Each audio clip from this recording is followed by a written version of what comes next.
Hello, everyone. Welcome to the Horror Room. I'm Travis Bruce, and today we're doing another indie horror spotlight. Today, I have with us, he's a returning guest, and listen, he has a lot going on right now. He has a film that's in the anthology series, which I gave a 4.5 out of 5 to, and it's called Final Days, as well as he's also has a film out that's called right now. It's called The Summer We Died. And guess what? To all the TAHOE JOE fans, Part 3 is on its way. I have my man, Dillion Brown. Dillion, welcome back to the Horror Room. Hey, thanks, Travis. I'm happy to be here, man. It's a pleasure, man. It's a pleasure. Now, all right, listen. So I just did a review on Final Days. Excellent movie. Excellent anthology movie. It was fun. Now, which one did you direct? I did the grandma segment. Okay. That was one of my favorite ones. And that, by the way, and now Ash Hamilton, there was a lot of great filmmakers on that project. Now, is it tough for you to go from, a short film to a full-length feature? What's actually funny? I think it's almost harder to do a short film when I've been doing features, because I have like all that leeway with the feature where I can build the world and the characters, and then in short film it's like, wham, you got to get right to the point, quick, and so there's not a lot of room for character building, and you have to be a little smarter with it. So to me, as much as I enjoy short films, I actually find them to be more challenging. I can imagine, because like you were saying, you got to get that beginning, middle, end, and you don't have that much time.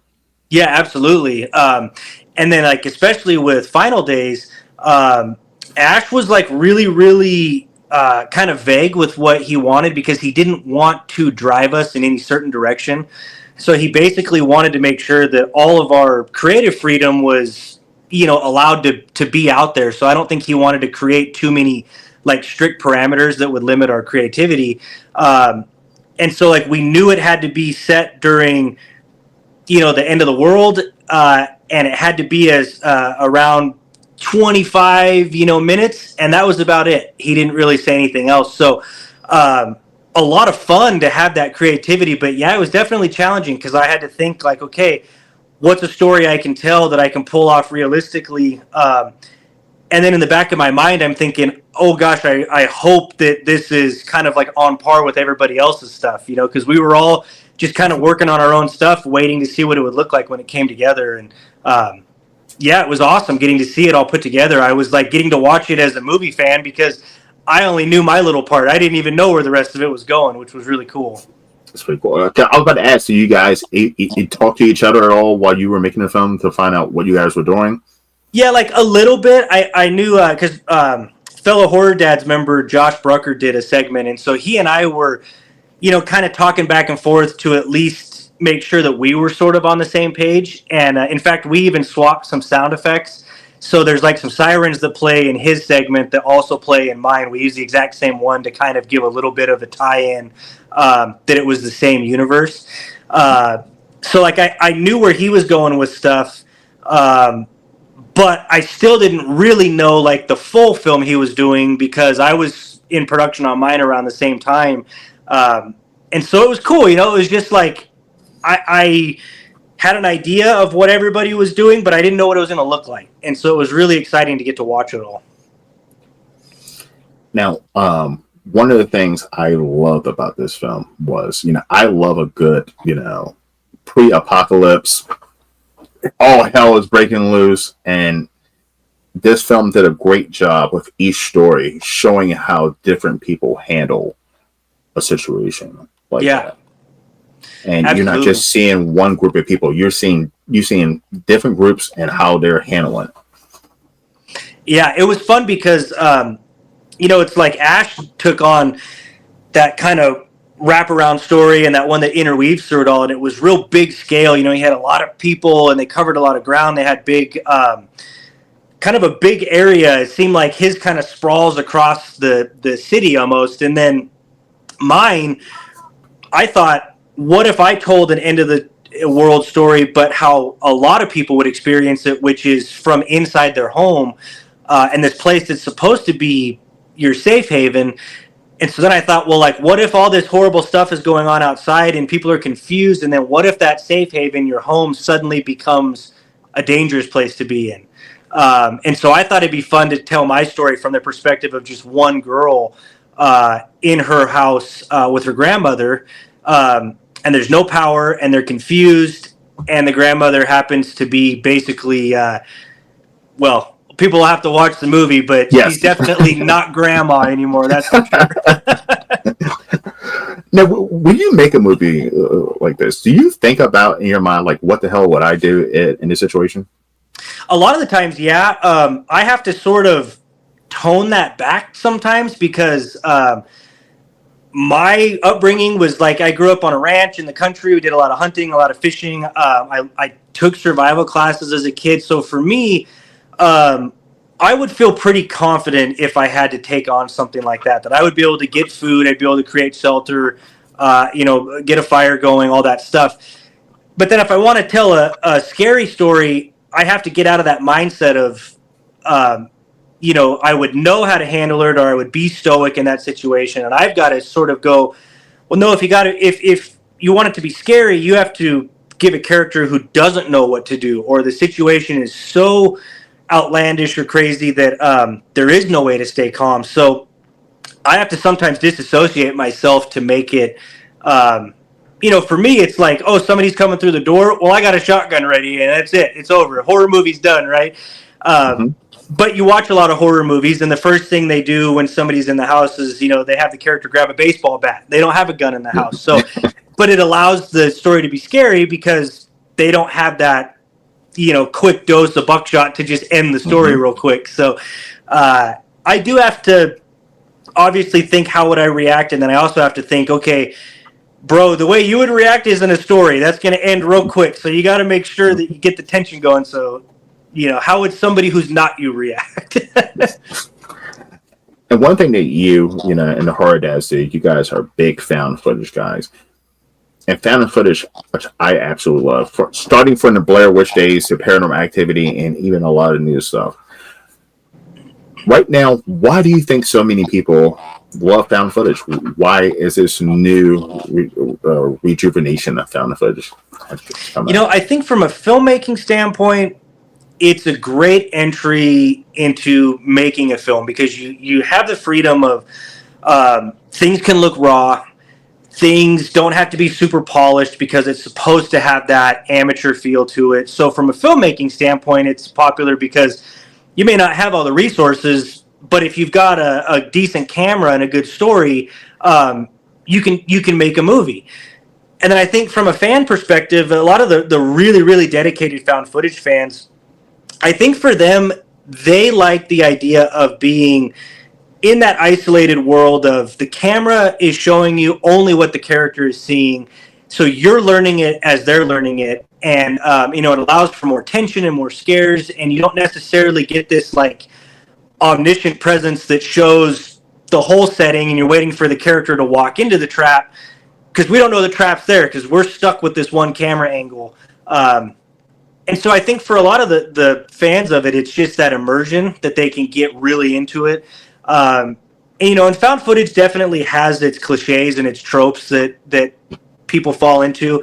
But the good found footage movies, because you're in the character's shoes, they find a way to like really give you some unique camera angles and situations and stuff. And so I think if it's done right, it can really keep you guessing. And then it doesn't really allow the audience to call it before it happens. So you don't see the jump scares coming. You don't guess the plot. Because you're right there with the character kind of learning it as they're learning it. And that's why, it's, you look at the found footage groups and the fan, there's even a streaming service Found now. And that's why I started doing Found Footage Friday reviews because there's so many great found footage movies out there. And I feel like they don't get the exposure that it should be. Yeah, it's still a much maligned kind of subgenre of horror. I think a lot of horror fans, they're expecting bigger, more polished projects, like Blumhouse stuff. And now A24 and Neon are really kind of up in the game with some amazing stuff. And found footage is always kind of looked at as the little kid brother that's trying to to be there and get attention. And so I think for a lot of horror fans, they think found footage is just all low budget garbage. And so they miss out on a lot of great ones like Afflicted and Cold Ground, which is like my favorite one ever, The Tunnel and Horror in the High Desert, stuff like that. Because it just immediately gets cast away to, oh, it's just somebody running through the woods screaming and you're never going to see anything. With a shaky camera, yeah. Yeah, and I will be the first to admit, for like every really, really good found footage movie, there's probably 30 really tough ones to sit through. But it doesn't mean you should dismiss the whole genre just because of that. And I do try to tell horror fans that aren't necessarily into found footage, hey, do some research. Look up at least like the top 10 ranked ones, and I'm telling you, like, you will find stuff to enjoy. It's really fun. I agree. Now, you also have another film. It is called The Summer We Died. Tell us a little bit about that one. So I just went on this whole found footage thing, and then I went and made a non-found footage movie. I needed a break from the genre, and it's not necessarily a traditional production either. I was heavily influenced by like Harmony Korine's old stuff or Larry Clark with the very docu-style storytelling of, you know, a camera that feels like it's right there, but nobody's ever actually talking to the cameraman, and it's kind of got this raw, gritty, almost DIY feel to it, but it's not a found footage movie either. And so I wanted to take that and I wanted to apply it to like 90s or early 2000s skater films. And so I came up with this idea to do like a slasher film centered around like skate parks and all that stuff, and shoot a lot of it like those old skate videos with the fisheye lens and just kind of like the rebelliousness and the recklessness of being a teenager, kind of on the brink of, you know, turning 20, and you're not, you don't want to be a kid, but you haven't figured out adulthood either. And then as I was creating the story, I thought, wouldn't it be fun if you kind of took like a Saved by the Bell approach as well? And I used to love that show. In fact, I still love that show. I just rewatched the whole series. But what I loved about Saved by the Bell was Zach Morris multiple times would stop and break the fourth wall with the audience. And I thought, what if we did a slasher movie where the characters sometimes just randomly broke the fourth wall and spoke to the audience and then went back to the story? And it probably shouldn't have worked because it sounded on, you know, it looked on paper so like, huh? But I had a really dedicated group of actors, and we tried it a few times. And as we were watching the footage back, we're like, this is so cool. This is such a great way to bring nostalgia back to a lot of people, especially my age, of like being with their friends after school and hanging out at the park, not wanting to go home because maybe home life's not great, so they're escaping it with their friends in this weird era of their life where they just haven't really figured out who they want to be or where they belong yet. And I came up with a story of three girls. They're all kind of come from very different upbringings, where you have, you know, one girl, she goes by Baby Girl, and she is very kind of free-spirited. It's pretty clear that her parents don't necessarily always check in on her. She's just living life. She's doing her thing. She's kind of the more promiscuous one. She's always kind of got different boys on the hook at any time and casting them away because she's like, I'm bored with you. I'm going to go on to the next. And then you have Darlin, who's like, comes from this very wealthy family, but her parents are very strict. And she wants to hang with her friends, but they don't necessarily always let her out. They don't really approve of who she's hanging out with. And then you have the third girl who goes by the name M. She's just the name, the letter M. And M comes from a very broken home. Her dad is an extreme alcoholic. She is very much in this kind of weird transition in her life where she wants to go to college and she's studying and she has a view for the future, but she's also got this weird guilt keeping her at home because she feels like if she leaves, her dad's not going to make it. And even though he treats her like absolute garbage, she just has this like, I can't leave my dad. I have to take care of him because my mom ran out on us. And it's the summer of these three girls. The only problem is while all this is going on, there's a serial killer picking off people in town, and so the police have issued this curfew that makes everybody go in at night. And so the film is really about kids breaking curfew and kind of saying "f you" to the system, because to them, it's never going to happen to me, right? Like we all grew up with that thought, oh, we see stuff on the news, but that'll never happen here. And in this movie, it does happen there, and it does hit close to home. And then suddenly, they've been putting themselves in danger, and eventually, all these stories kind of come together to a head. And it's probably my most personal film as far as like my style, what I wanted to do with it. Not really worrying about what the audience would think. I wanted to make a movie for me, and man, it's probably my favorite thing I've ever done.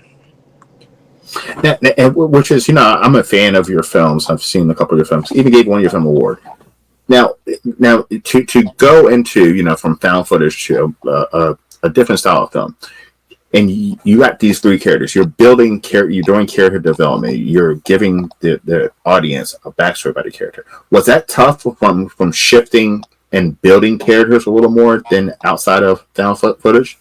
Yeah, it was a lot different, especially since I took on trying to create three like 19 or 20-year-old young women as a 39-year-old man, trying to figure out like how can I go out at this, make it the most realistic interpretation of these girls possible, but also make sure that like my personal nostalgia from growing up in that time is also there too. And I just got blessed with casting three wonderful young women who really kind of took my notes and then ran with it.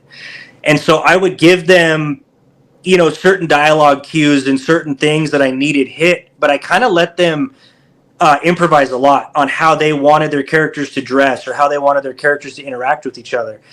And I was able to cast three girls who happened to be friends in real life. All studying to be actresses, but they happened to room together in LA at like a big acting conference. So they got to know each other already. So it was easy for them to kind of fall into those characters. And it was unbelievable to have the camera and be the director. And I got my story and feeling like I was in control, but then relinquishing that control once I saw those girls start to take on the characters, and I just sat back and just watched it kind of come to life. And there were times when they would go way off, but it was so natural and they were having so much fun. I thought, I just need to document this more than direct it. I should just document it and see where it goes. And I'll get it back on track when I need to. But I let them go on tangents many times, and most of that made it into the movie because it was so real. Yeah, Dylan, how is important as, listen, we both are horror fans. I'm 42, you're 38, 39. We're pretty much in the same age range. So we grew up when, and we still say it now, horror movies do not cast age-appropriate actors and actresses. You got 35-year-olds playing teenagers. Yeah. And it doesn't come off real realistic, because how can someone our age relate to a teenager or talk like a teenager? Yeah. How important is it to cast age-appropriate actors and actresses? Yeah, I mean, for me, it was really important because I forgot a lot of, I guess, just important like slang and teenage speak and things like that. And we didn't set the movie in the early 2000s. I didn't have the budget to make sure that the entire film could have that retro feel, because I didn't want to worry about, oh man, every single thing we show, like every car has to be before this year or whatever. But I still wanted to give it that feel. So for me, it was like, if I'm going to cast somebody who's supposed to be 19, 20-ish, I can't go over like a 25-year-old. They're going to be too far removed from it. And the girls we cast happen to be, I think the oldest one is maybe 25, but the others, are like 21, 22. So we stayed really close, and it was, it's the best decision I ever made, because as they were going kind of through their dialogue and having their back and forth, they were saying things that I would have never been able to write. There's no way I would have thought to do that. But because it came out of them so natural back and forth with each other, it was like, oh, this is perfect. And I think I would have been in some trouble if we had cast, guys my age to be Yeah. 18-year-olds in the movie. I wouldn't know what the fuck to say. You said Travis, Yeah. you want to play an 18-year-old. I don't even know how 18-year-olds talk. No, I've got a 12-year-old son, and I don't understand a word out of his mouth right now. I'll be saying that, yeah, man, that's the bomb, and that's just something that's still saying in the '90s, yeah. But like, Yeah. it would just come off as someone who is clearly not from the generation talking.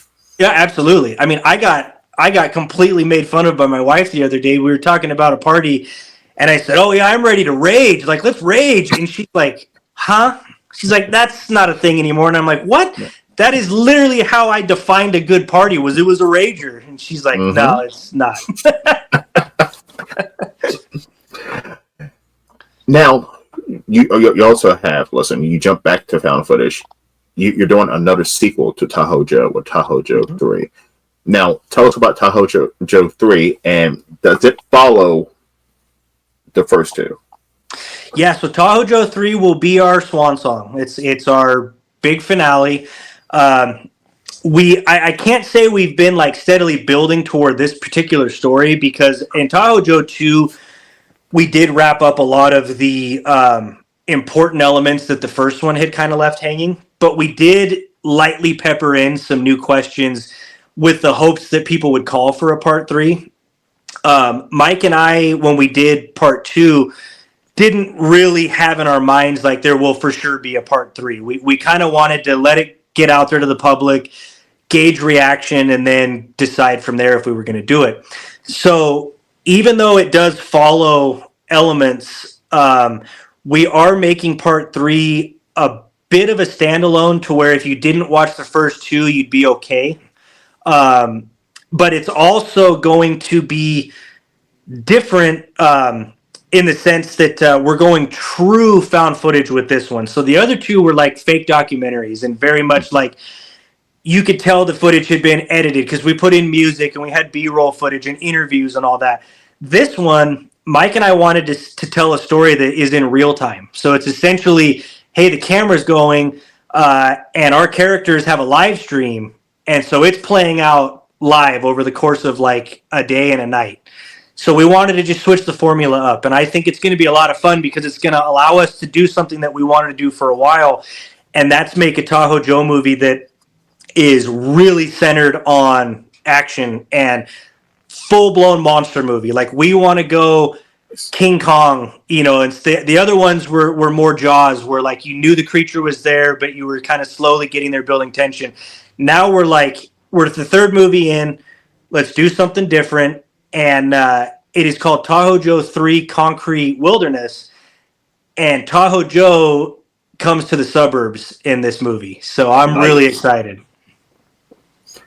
Because I mean, as a filmmaker, it must be tough, especially when you have an audience and they are craving more of a franchise.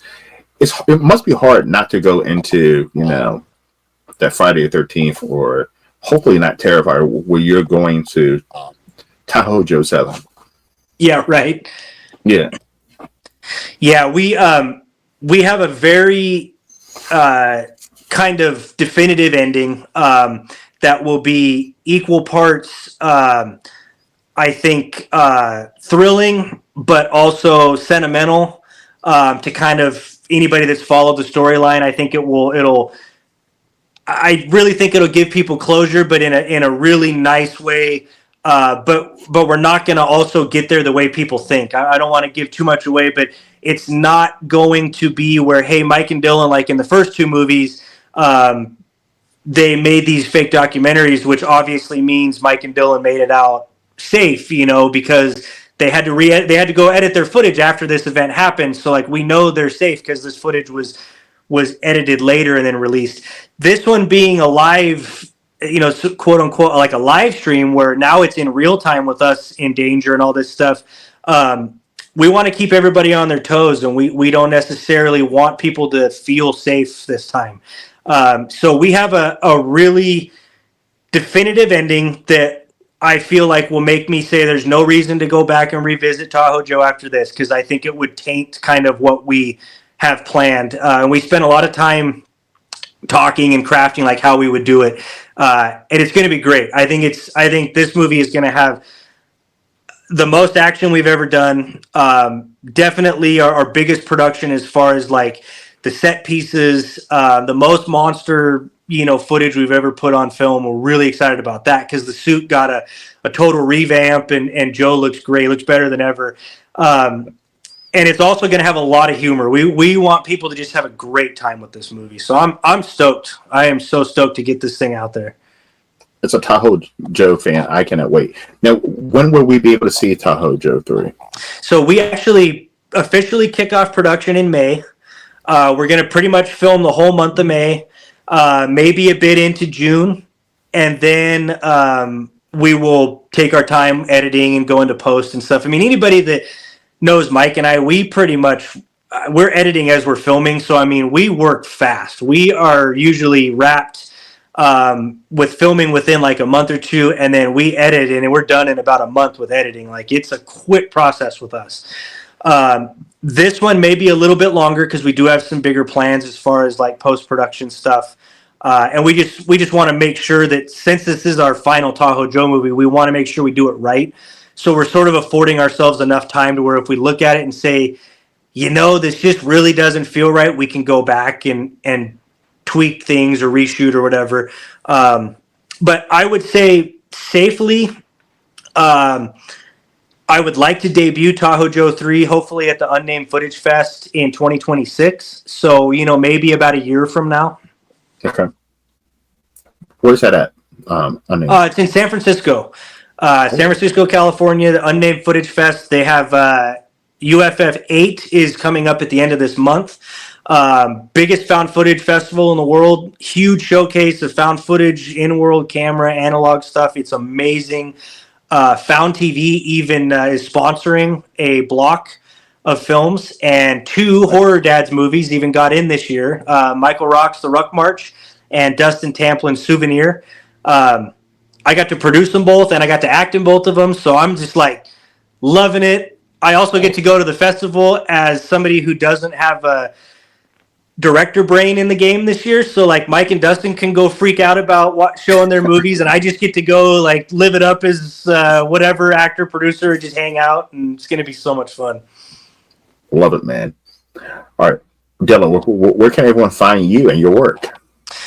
So we've got 2 different production companies that I'm associated with. Horror Nerd Productions is out of Reno, Nevada, and we've got a Facebook page and an Instagram page just under Horror Nerd Productions. It's a set of classic nerd glasses with tape in the middle and blood across the lenses. And then Horror Dads. Dads is with a Z at the end, D-A-D-Z-Z, or D-A-D-Z. Horror Dads is a whole bunch of like-minded filmmakers like myself who happen to be dads, make movies on the weekends.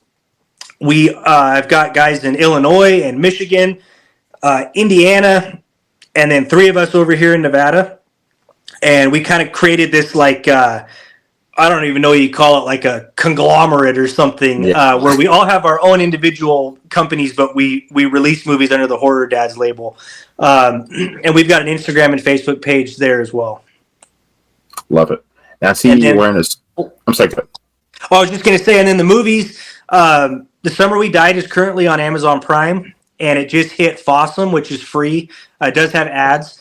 And then, of course, the first 2 TAHOE Joe films are on Tubi, and that's where we like to send everybody. Tubi pays the best and has the best streaming for it. So I'm like, if you're going to watch TAHOE Joe 1 and 2, please go find it on Tubi.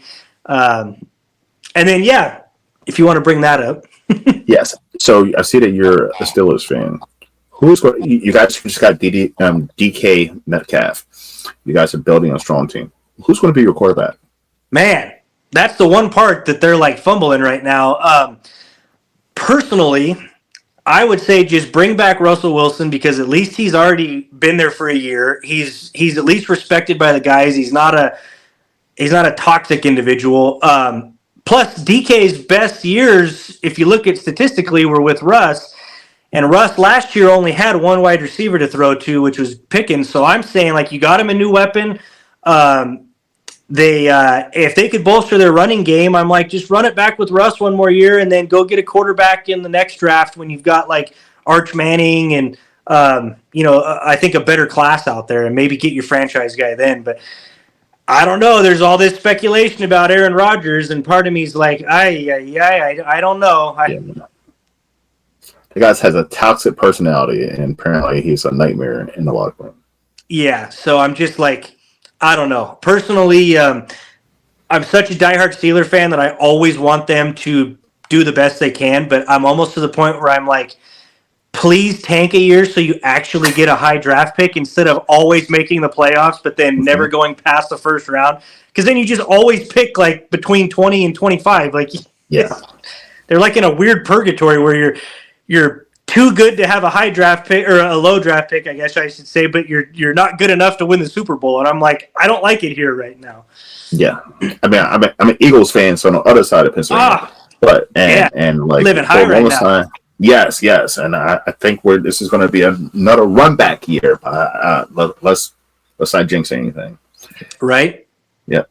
But I live in Baltimore, and they hate the Steelers here. So, right, I know. Yeah. Right? They absolutely hate the Steelers here.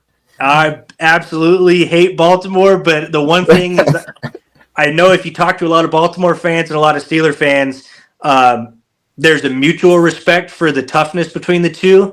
Mm-hmm. And when you talk to both of them, we all hate the Browns.